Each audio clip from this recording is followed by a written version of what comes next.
faire visiter un peu le siège social de l'association, qui comporte 2 ailes en fait. Il y a une aile pour le public, puisqu'il y a des services d'accueil ici, et puis il y a une aile un peu plus administrative, où voilà, on gère les questions d'organisation, d'administration de notre association. Donc ça, c'est lorsque les publics arrivent, ils se présentent ici à la banque d'accueil, qui est animée par Sokol, qui est polyglotte. Il parle 5 ou 6 langues, je crois, Sokol. Et ça nous sert bien. Le principe du diaconat, c'est de la rue au logement. Parce que le diaconat part d'un principe relativement simple. Pour s'insérer, mieux vaut avoir un toit sur la tête. Pour les protestants, le diaconat, c'est mettre en action sa foi. Et donc, c'était des gens de l'église à côté. Aussi à côté, il y a un très beau temple. En 2005, on a fêté notre bicentenaire. Donc voilà, le diaconat, c'est une vieille dame. C'est voilà, une dame qui a une grande histoire, une longue histoire, où l'éthique protestante est toujours actuelle. Cela dit, c'est une association laïque, le diaconat de Bordeaux.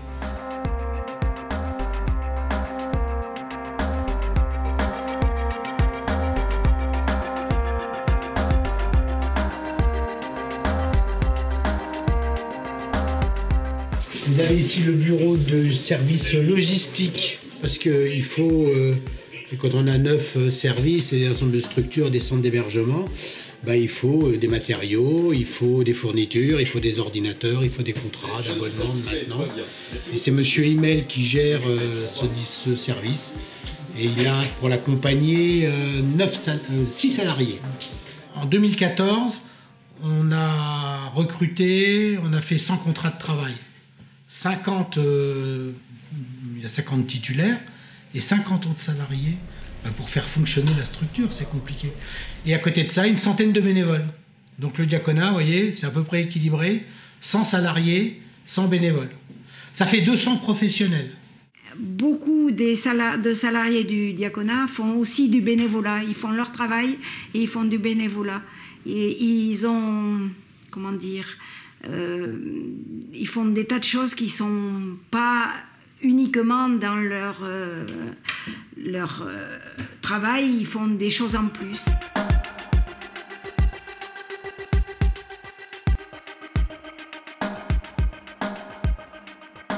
Alors on va dire globalement, en fait, on accueille, on reçoit, on accompagne des personnes qui sont, on va dire, en situation de précarité, qui pour la plupart en général ont des problèmes soit de logement, soit de santé importants.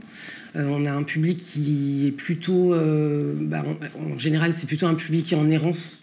Aujourd'hui au diaconat, une personne accueillie sur 2, presque, 47% est une femme.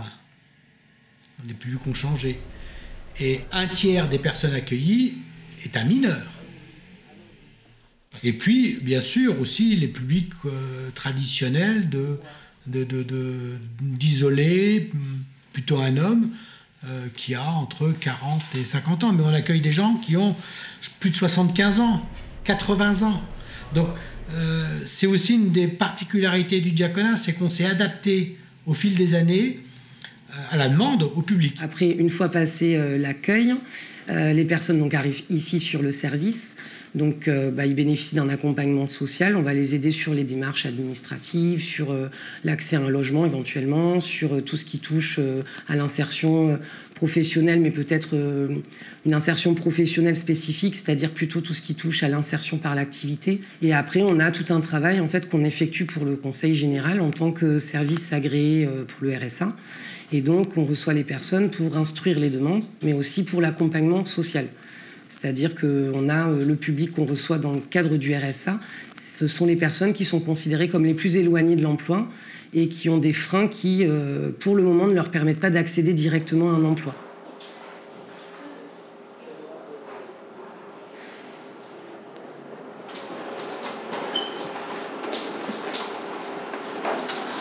Après, là, on rentre dans la partie GRH et financière. Donc ici, on a